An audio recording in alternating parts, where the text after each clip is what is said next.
When you have the idea to start a YouTube channel, your mind will be full of positive, nervous but exciting thoughts. When you come to make your first video, you'll find out that it's an awkward journey and you'll be met with a few challenges along the way.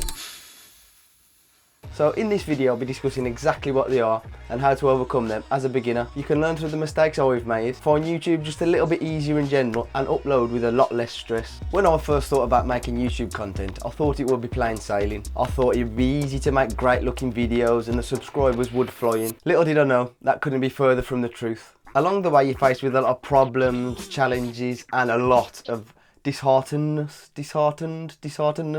That's not a word, but it's the best way to put it. I'm still going through all these myself as I'm still learning. This is how I deal with them three things I've mentioned the best I can with the gear I've been using since the start. So into the video we go.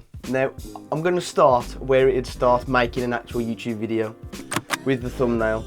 What you've got to think is if people don't click on it, they're not going to watch anything in the video. So after people have clicked on your thumbnail, there's obviously going to be a video. Now what you get that video with is what my next point's about. Basically what I'm trying to say is, I'd say 95% of people will probably start by using the phone as a camera. Now, the tip is to let as much light in as possible. The phone cameras are good, they're perfect to start with basically, but what I've found is sometimes I get like noisy images if there's not enough light from my phone.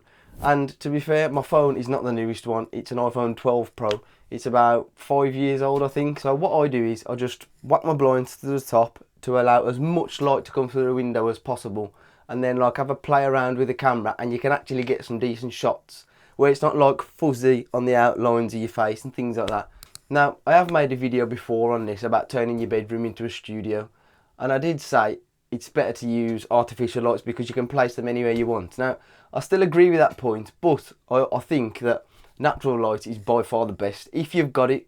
I was doing that in the winter, so I didn't really have it as I'm at work in the day, but if you can, let as much light through the window as possible. Use a third-party camera app. Now, I know that sounds probably frightening to a lot of you, which it did to me to start with, because I think, oh my god, there's so many settings and I don't know how to use them all. With your iPhone's normal camera app, you can just click record and it'll do, straight out the box. Whereas if you get a third-party one, there's loads of settings, grids, lines and like fuzzy things everywhere. Don't be frightened, it's easy to use, you can just click record. And basically the real reason I got it was because I went from CapCut, the editing software, to DaVinci Resolve without getting too technical, because I don't care about that and it's enough to make me click off a video. So basically you can put it straight into that software and it'll look fine, whereas if you use the normal camera app it would look slightly weird. Now let's get back on track. The app is loads better, and even if you do want to go down that avenue and start messing with the settings, you can. There's so many more options in that app what you can have a little play around with compared to just your normal iPhone camera app. Now this next one sounds a bit weird and I've never heard it anywhere before, but it is basically start talking before you actually click record. Now there's something in your brain, I've tried and tested this many a times, there's something in your brain where if you know the video is not going anywhere, you just flow and reel off and talk normally, like you talk to your mate. But as soon as you click record and you think this is actually for the video, there's so much more pressure and you get more tense and you start, basically what I do is I feel like I've got to get everything out in one breath. But what this does is it just allows your brain to think this is not going anywhere, I'm just talking normally. It gets yourself into that kind of flow state before you click record, and then when you do click record you kind of just follow on in a more conversational pace. But yeah, back to my point, literally talk about anything, make yourself comfortable and then click record and watch how much easier it is to actually talk and flow when you actually mean it. Don't check the previous video's analytics until this video is uploaded. Now you might wonder why I'm saying this, but I've done this many a times. I've been there, done it, uploaded a video, and then 24 hours has gone by. I think, oh man, it's got literally 10 views. And I'm thinking to myself, it's got 10 views. And I've done it in the past where I've took a video off, deleted a video, and then re-uploaded it because I thought, nah, it's got to perform better than that. It makes you think, what am I even doing this for? Why do I want to carry on and think of an idea? And it literally just stops you in your tracks.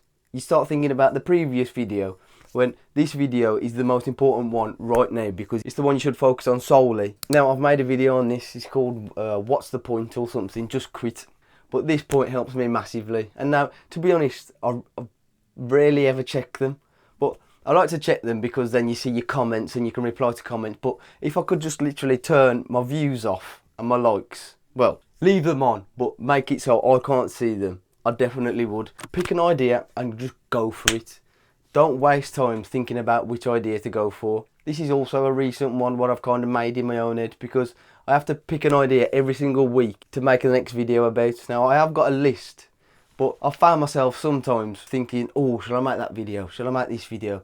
And sometimes I'm worrying about it for a whole day. And then I think to myself, I've literally wasted a day of which idea to pick. Now, if I pick that one and make the video about it, I can basically gain a day to get a day's head start. And then I'll probably do the next video the week after anyway. So I'm just kind of stressing about it, even though the videos will come out a week apart. This is what I've had to become a bit more better at, like decision making, even from the idea to the thumbnail to things like in the editing process. I've had to become a lot better at making decisions because I haven't got as much time to doodle about. And I've heard before, I think it's Ant Middleton, he says making a decision, even if it's the wrong one, is better than making no decision. And do you know what?